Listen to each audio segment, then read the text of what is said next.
I wanted to show you my tax-free savings account. The reason for showing it to you is because there's so many lessons to be learned in this account, and I'm a little bit embarrassed to show it because it's actually down quite a bit, about 8%.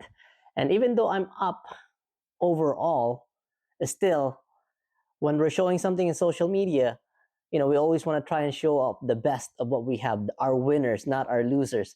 So what you're going to see here is an actual account that I'm using. I hope that you can learn something from this.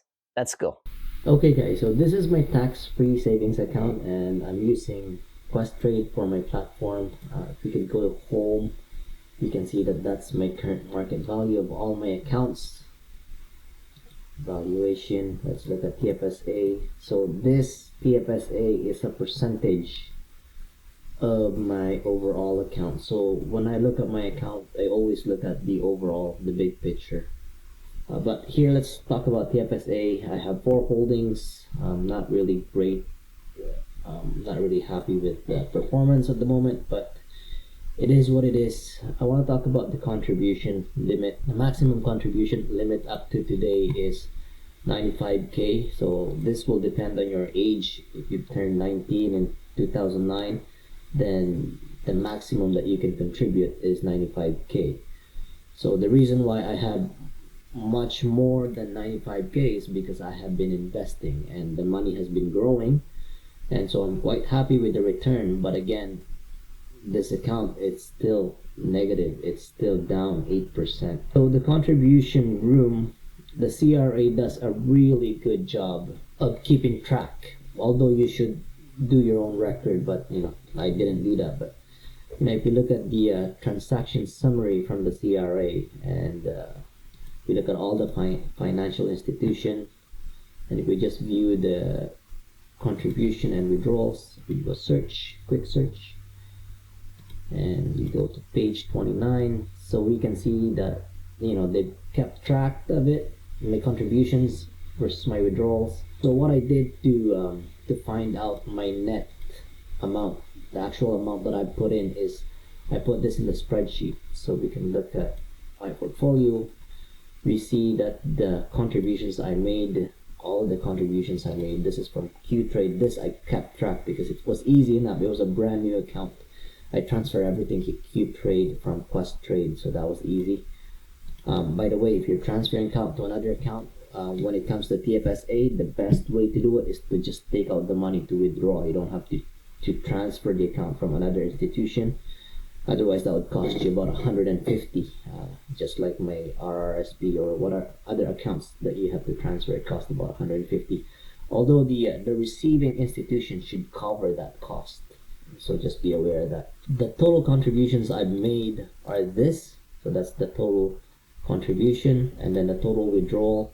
And so this is how I was able to figure out the net invested, the money that I put into this account. So you can see I've taken out a bunch of money. And when you do take out that withdrawal, when you do withdraw something, that becomes your new contribution limit.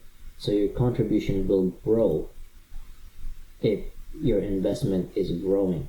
I hope that makes sense. So if you look at my TFSA here, I'm down $12,000, and if I take out all this money today, so my contribution, and now that means that if I take out all this money today, I can't contribute for this year. I'm done for this year till the end of the year.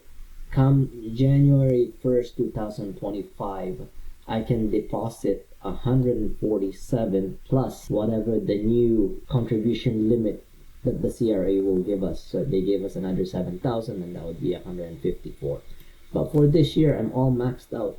I've already contributed 7,000, so you can see it in the cash value here. So I'm maxed out. And so be careful, because you can lose contribution room. And that leads me to my second point, which is chasing returns. As you can see here, my investment is down 8%. This is down 40%, and that's quite big. So what I've learned from this account is that if you have an aggressive or a growth stocks, especially individual stock, you should try and put that in the non-registered savings account where you can at least recover some of that losses or write it off, right? So that's what I've learned. And again, it's embarrassing enough to show you this, but it is what it is. Throughout the years, now this is something that I've learned throughout the years, is just to know what kind of investor I am. Like if I'm down 40%, how does that feel? I mean, right now I'm still okay because again, I don't focus on the individual and I look at this as the overall picture of my portfolio. If I look at my overview, I know that this account, my TFSA, is actually up 31% since December of 2023, and then January it's actually 148 here, so it's up more than 5%. So what I do here is I actually keep track of this. I update it every end of the month. So here, end of January, I'm gonna start playing around with this number according to my account. Let's quickly look at my TFSA here. We can see that the portfolio is 20% of my overall account, and my portfolio is divided into three parts. Maybe I'll talk about this in a different video: foundational, dividend, and growth. So I've decided for myself, for just from asset allocation point of view, I decided that I would have 40% on my foundational, 40% on REITs and dividend, and then 20% on growth. So that's something that I want to do, and that's something that I am doing at the moment. Going back to my TFSA, maybe we can look at. I mean, it's not. I know it looks bad, but it's not that bad. If you look at the income, you can see that it's producing 3.22%. So from 1 year ago to this year, it's given me about 3,800 in dividend, right? So I really like this HR, even though it's down quite a bit. I do like it because it gives me that monthly distribution, monthly dividend. And so Atco is really good one too. As you can see, it's giving me $500.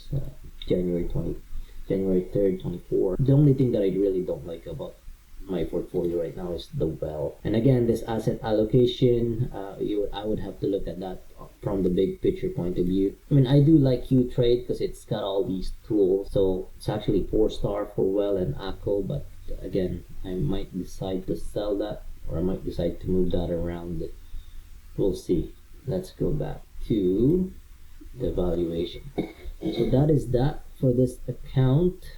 I'm gonna obviously spend this cash and buy something with it, and try not to follow this, but just to give you a guideline. Obviously I'm not a financial advisor, but one thing that I want to talk about is the investment that you hold in your TFSA. You got to be careful that you're buying an investment that is qualified investment, because what happened is that they thought that the stock that I'm holding was non-qualified, and so they taxed me $7,000, and so I had to fight for this. It's such a long battle, all paperwork and stuff like that I gotta fill up. So you gotta be careful that it's not I think they call it OTC, over the counter investments, like those penny stocks investments. Sometimes those are not qualified, and so just be careful, because that's something that I did not expect. So Questrade actually made a mistake on their part, saying that the investment was not a qualified investment, and so that I had to prove to them that it is a qualified investment. So they actually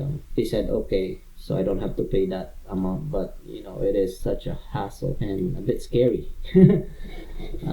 when they give you that bill saying you gotta pay $7,000. Yeah, so that's something that no one's been talking about, but it is there. So something to watch out for. Don't invest into penny stocks under TFSA, and just make sure that the investment is qualified. Okay guys, so I hope you liked the video, and if you have any question, feel free to throw them out in the comment and I'll answer it best I can. And if you enjoyed this video, give it a like, subscribe, and maybe I'll do more videos when it comes to investing. Thank you so much for watching. See you later.